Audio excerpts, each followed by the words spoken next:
Good morning, everyone, and a good Chodesh. We are continuing here in the laws of KASHRUS by Rabbi Forst, and we're going through a list of different foods that some are a problem of Bishul Akum and some are not. Sheikhar, beer.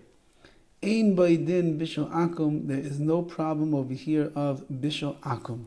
So you can buy any kosher beer off the shelf, you have nothing to worry about. Beitza, an egg, eina necheles chaya ele midaychek. Nobody eats a raw egg unless the situation is a pressing situation. Everybody cooks their eggs. And therefore it's something that's considered to be, it's not eaten raw.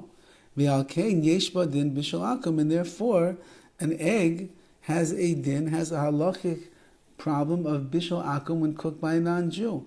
And again, this is, we pointed out, this is a big problem. People in their homes who have maids, who have cleaning ladies throughout the day, and they've given the cleaning lady the rights to cook in the house, and the lady goes, she takes the frying pan and she makes herself an egg. That food itself is bishul akum, and the bishul akum makes it that the pot now is not kosher, it needs to be koshered. So therefore, be very careful, even on an egg, there are issues. What about vegetables that are eaten raw? Ein behem iser bishul akum, there is no prohibition of bishul akum. For example, he writes, derech mashal gezer, carrots. People eat carrots raw. They can also cook them, but the cooking them doesn't change the status. Pailim yerokim, I believe that means green beans. People eat raw green beans. Maybe people like to eat them cooked, but they can eat them raw. Asher necholim chayim, v'chein kruv.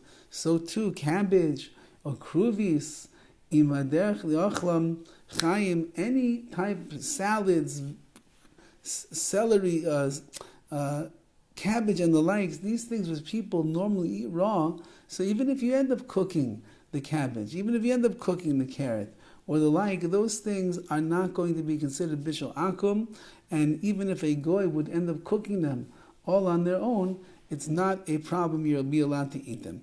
Daisais yeveshos, which I believe is like oatmeal. Einan oilos al shulchan malachim, these things do not go on the table of kings. The ein bem iser bishul akum, and therefore there is no bishul akum on those. Popcorn, einan oil al shulchan malachim, it's not such a big, such a choshev, such a prominent type of a food, and therefore it's not oil al shulchan malachim, and therefore it's not a problem if a non-Jew made the popcorn. It's not bishul akum. Tapuchi adama mituganim yesh behem iser bishul akum. Tapuchi adama, which are fried potatoes that are fried in oil. I don't know, hash browns or something of that nature. Those things cannot be eaten raw, and therefore it's an iser of bishul akum. Chips, your Lay's potato chips, your Ruffles, your Bisley, those kind of things over here that are pieces of a potato which are fried in oil and they're eaten in such a way, ein behem iser bishul akum, those things are not going to have a problem of bishul akum. V'yesh machmirin, there are those who say that it is going to be a problem. So you'll have to see what your halachic Rabbi holds of these things. And many people are makel, they are lenient on a bag of chips. Says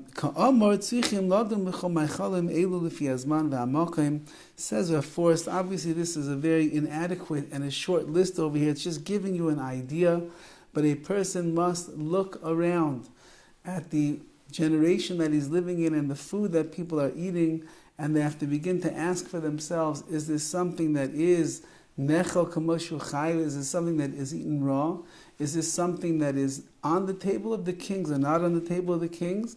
And that way you'll be able to categorize every different type of food, whether it will be a problem of bishul akum or whether in fact it will not be, and there's no prohibition of you eating it if it was cooked by the non-Jew.